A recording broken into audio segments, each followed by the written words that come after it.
SledgeHammer TV presents Give Me 5! Heyo, what's up gang, and welcome back to SledgeHammer TV for this very special Royal Rumble week edition of Give Me 5.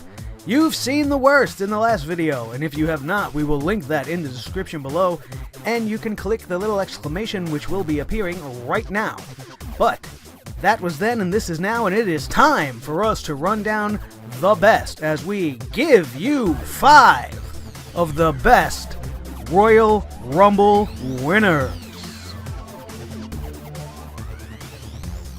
Number 5, featuring the only man that will be on both the best and worst list, is the Animal Batista. The 18th annual Royal Rumble event was held on January 30th, 2005 at the Save Marks Center in Fresno, California. As has been the tradition since 1993, the Royal Rumble match winner received a match at the year's WrestleMania, in this case WrestleMania 21, for his choice at either the Raw WWE Championship or the SmackDown World Heavyweight Championship, and would feature 2 of the biggest and most well-handled botch spots in all of wrestling. The final 4 participants remaining were Batista, United States Champion John Cena, Edge, and Rey Mysterio. Edge would eliminate Mysterio. Cena and Batista then eliminated Edge. Cena would try to perform an FU on Batista. It was still called the FU at the time, now known as the Attitude Adjustment. But Batista would counter that. Batista would then attempt a Batista Bomb, but would lose his footing, and the weight and momentum of Cena's body sent both over the top rope and unbelievably touching the floor at the same exact time. That was botch number 1. This was completely unscripted, but the refs played it cool. Some quick thinking and good communication from backstage prompted the referees for the Raw brand to believe Batista to be the winner, while the SmackDown referees believed Cena to be the winner. Neither Cena nor Batista were as good at acting as they are now, and their expressions of confusion and fear were clearly visible and completely genuine.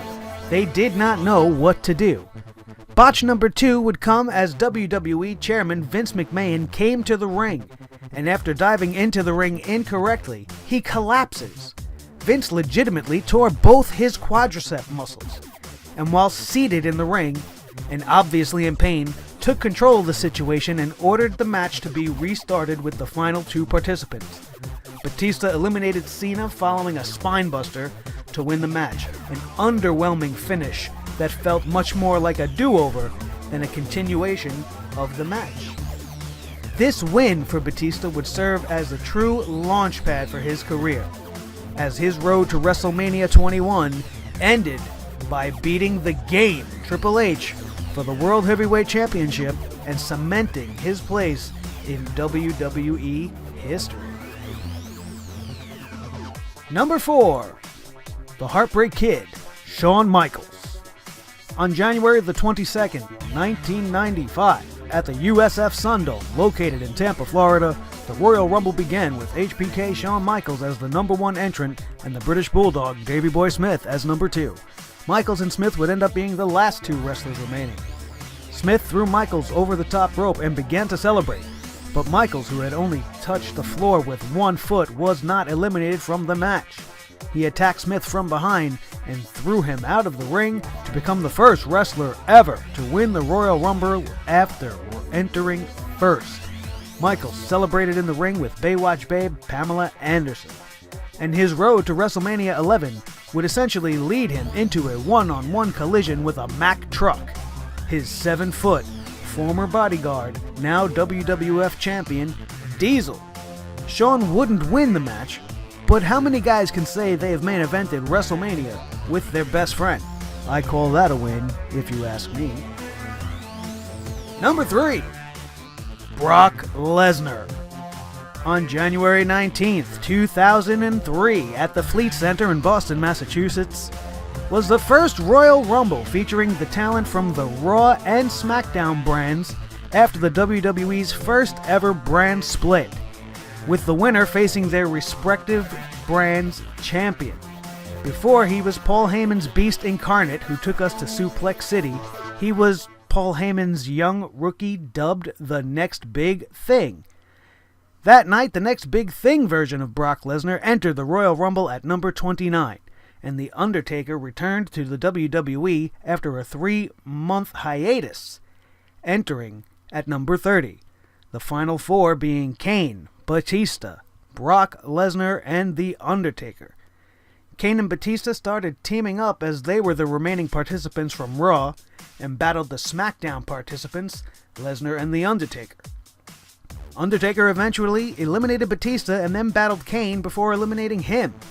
Batista was angered by his elimination, so he distracted The Undertaker by attempting to hit him with a chair from the outside. The Undertaker avoided it, took the chair, and nailed Batista with it. Lesnar took advantage of the situation and eliminated a distracted Undertaker to win the Royal Rumble match. This would send Brock down a road to WrestleMania 19, which was paved in Olympic gold, as he would go on to main event the show with Kurt Angle and win the World Heavyweight title in one of my favorite WrestleMania matches ever. Number 2. The Undertaker. On January 28th, 2007 at the AT&T Center in San Antonio, Texas, the 20th annual Royal Rumble featured talent from the Raw, SmackDown, and ECW brands. This marked the first time that the new ECW brand participated in the Royal Rumble match. One of the most star-studded Rumbles ever found Edge, Randy Orton, Shawn Michaels, and The Undertaker as the final four. Orton caught Edge trying to attack him, but the two soon reconciled, working together on The Undertaker. Michaels, who was outside the ring, came back in, eliminating both Orton and Edge, leaving Michaels and The Undertaker in what would be a precursor of things to come over the next few years. The remaining two exchanged attacks and near eliminations multiple times for quite a long time, until the end, when Shawn Michaels attempted another sweet chin music, but Undertaker would avoid it and eliminate Shawn Michaels to win the match. The dead man's road to WrestleMania sent him into the lair of a hungry animal, the World Heavyweight Champion Batista, where the still living streak would be successfully defended as the dead man once again wins at WrestleMania, capturing the world title in what might have been Batista's best match ever. More importantly, the ending of the 2007 Rumble set up a 3-year-long program between Shawn Michaels and The Undertaker, which gave us 3 of the greatest WrestleMania matches in history, the first of which perhaps being the greatest match of all time, and the best storyline and storytelling in all of wrestling during the modern era. Number 1. The Nature Boy, Ric Flair. The 5th annual Royal Rumble took place on January 19th, 1992. Yes, we're going way back, at the Knickerbocker Arena in Albany, New York. Due to 2 controversial title changes between Hogan and The Undertaker, first at the Survivor Series in November, and later at the Tuesday in Texas pay-per-view event in December of 1991, the WWF title was stripped from Hulk Hogan and declared vacant. It was then announced that for the first time in history, the winner of the Royal Rumble match would win the vacated WWF World Heavyweight Championship. Then WWF President Jack Tunney gave Hulk Hogan and The Undertaker an advantage in the random drawing to determine the order in which wrestlers would enter the ring, promising them numbers between 20 and 30. This Rumble also featured an hour of the greatest commentary ever recorded, as Bobby the Brain Heenan was absolutely flawless. His obvious bias for Flair to win, coupled with his banter throughout this match with Gorilla Monsoon, enhanced an already great Royal Rumble, making it even better.